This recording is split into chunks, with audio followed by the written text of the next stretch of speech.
you walk up to any vehicle that you're taking over, then making sure that the vehicle is lying correctly, that there's no signs that the vehicle is overweight or there's any defects with regards to the suspension of the vehicle. So if we stand back, have a look at the vehicle, we can see that it's lying correctly. No problems with that. Yep. No problems that it could be overweight or we got a defective suspension. Just have a look around the front.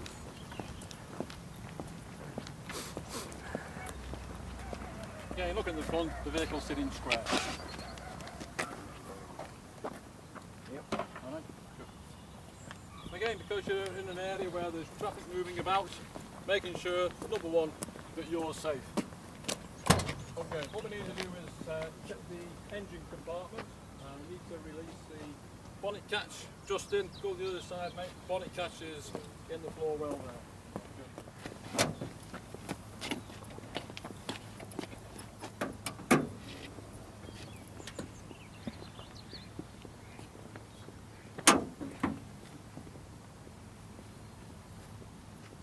The first thing we're going to check is the oil. Obviously with this one it's with a dipstick.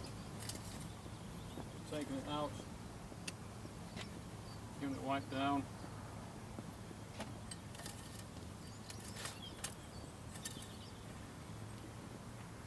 Taking it out again. Can you see the level on it? Yep. Happy with that? Yep, in the middle. Yep. Okay, the vehicle's been standing long enough for the oil to settle down to the sump.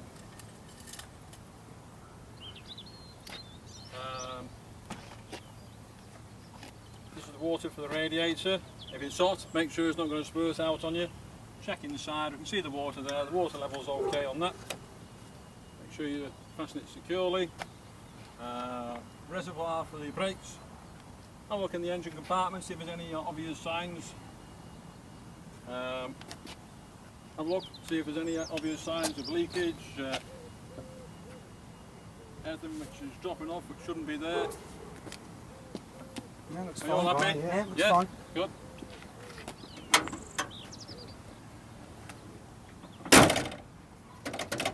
Making sure the bonnet catch is secure. What we want to do now is do the daily walk around check of the vehicle. Even though it's not an LGV, it's still a vehicle, a goods vehicle, and you've got to go around the daily walk around check. So first of all we're going to put the lights on. Just going to start off on the offside again, on the driver's side, checking the mirror, making sure that it's secure. Now if there was any defects on this vehicle, would it affect your operator's licence? No operator's licence on it, but if you've got HGVs, would it affect your operator's licence? It would, yeah. It definitely does, yeah. So even though it's not a vehicle that comes within the scope of an LGV, if there's a defect on this, it goes against your LGV operator's licence. Checking the mirrors, checking your tyres. What's the tyre depth tread on this? What's the legal limit? 3. 1.6? Yeah? Okay. 1.6. So they're getting down towards 2 or 3 mil, and you're going to be putting a defect in and letting the garage know. Checking these wheel nuts, making sure your wheel nuts, no signs of them coming undone. Look for your valve cap, look for any damage to the tyre, any cuts or bulges. We're happy with that. Coming down the side, looking for any damage. Got a bit of damage on it here and there. Checking your tyres, checking your wheel nuts, checking for cuts or bulges. Check to see if you've got a valve cap on, which you have. Coming around the back of the vehicle, checking your lights. Lights are working. Lights are working. Let's check inside the vehicle. Have a look inside, chaps. What we're looking for to make sure we've got a load in there, that it's secure. This one's empty. Is it in good condition? Would you take it out? Yeah. You happy with that, Bill? Yep. Yeah? Good. Making sure the door's secure. Number plate's clean. Number plate lights are working.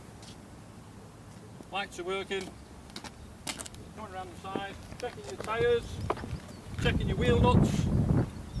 Looking for any under-inflation of tyres, any obvious signs.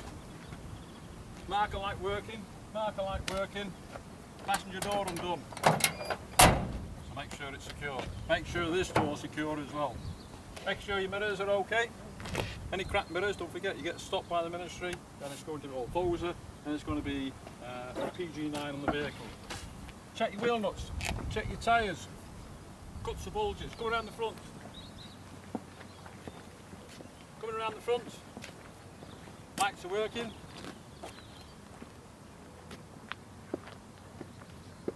Lights are working. Is that one working there? No, that one isn't on. We've got a defective light. Okay. So let's check the headlights.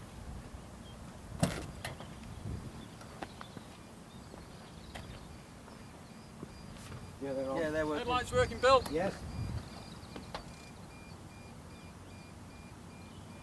Yes. Full beam? Yes. Okay. Bill, go to the back of the vehicle. Let's check the brake lights for me, please.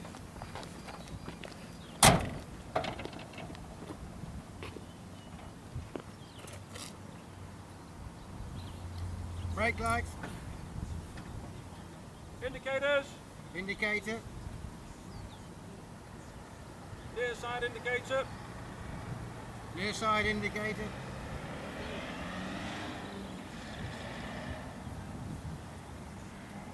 Fog lights. fog light, yes.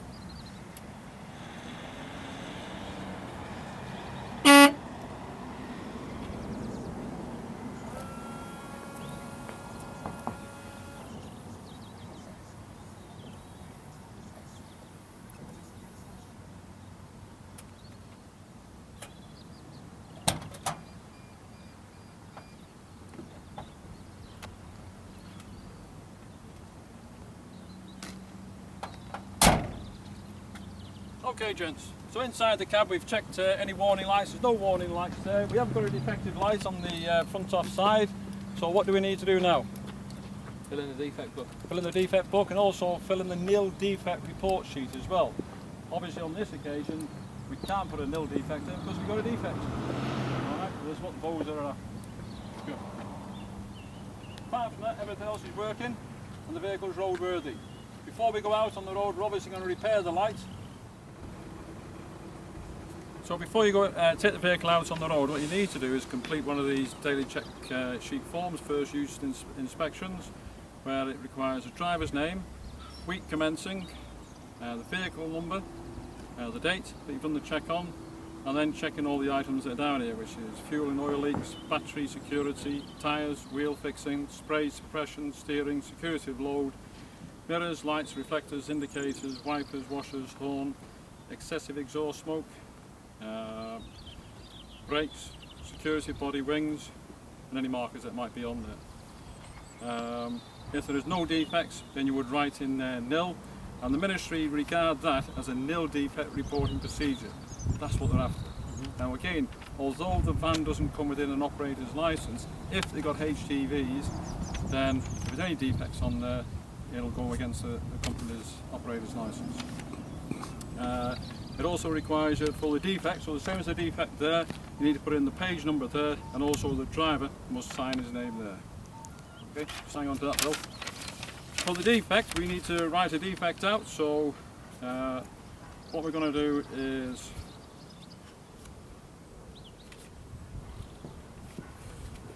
what we do there is driver's name, the date, vehicle registration number, the speedo reading, and we'd write in there what the defect is.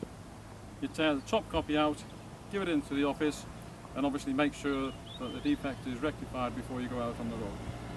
Your responsibility as a driver, and obviously the firm's responsibility to make sure that all vehicles are roadworthy before they go on the road. So what you've got there is a nil defect reporting procedure and a defect reporting procedure.